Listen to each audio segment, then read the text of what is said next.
So in my talk today, I'll be talking about 4 main areas where we're trying to improve outcome in terms of survival from CAR T-cell therapy. So initially that's identifying patients at the outset who may become eligible for CAR T-cell therapy. So that's looking at high risk factors at first line diffuse large B-cell lymphoma management. So that's patients, for example, that have a high tumor metabolic volume or a poor performance status. It's been documented and shown in trials that those patients are more high risk of relapsing. Also, we know from ctDNA, the original studies from David Kurtz et al. That looked at the levels of ctDNA. We know those patients that have higher level of ctDNA at baseline are more likely to relapse. So they're both prognostic factors that we can look at the outset.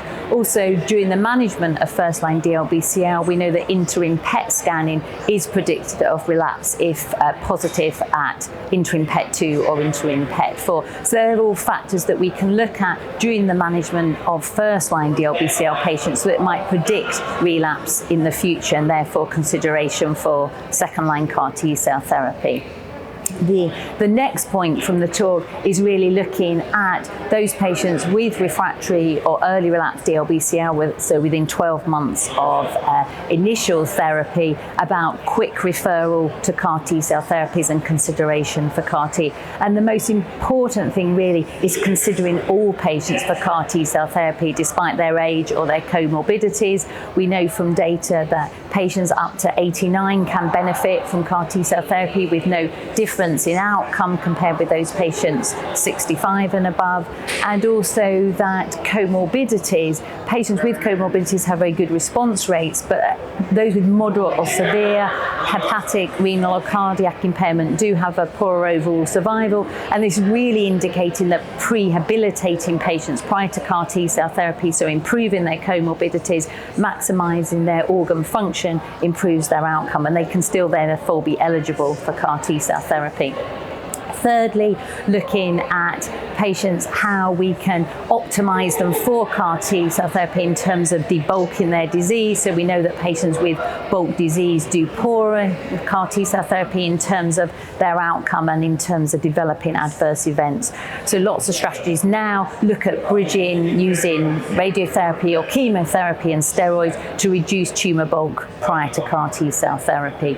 And finally, just looking how we can maximize the outcomes in terms of reducing adverse events, and this is mainly based on predicting patients who are going to develop bad adverse events, and that tends to be patients that have a poor performance status. So again, pre-habilitation is important, but all those patients have refractory disease or a high LDH. So it's really talking about how we can earlier prevent those adverse events or manage them better. I think what is important is having individualized protocols for patients who are having CAR T-cell therapy. So those patients at higher risk of CRS and neurotoxicity can be preemptively treated with tocilizumab steroids, for example. So it's really just looking broadly at how we can improve survival outcomes by looking at each component of the CAR T-cell pathway. And I think one of the really important things is the quick referral once a patient is identified as eligible for CAR T, shortening the time to which they get CAR T-cell infusions. So there's American data looking at the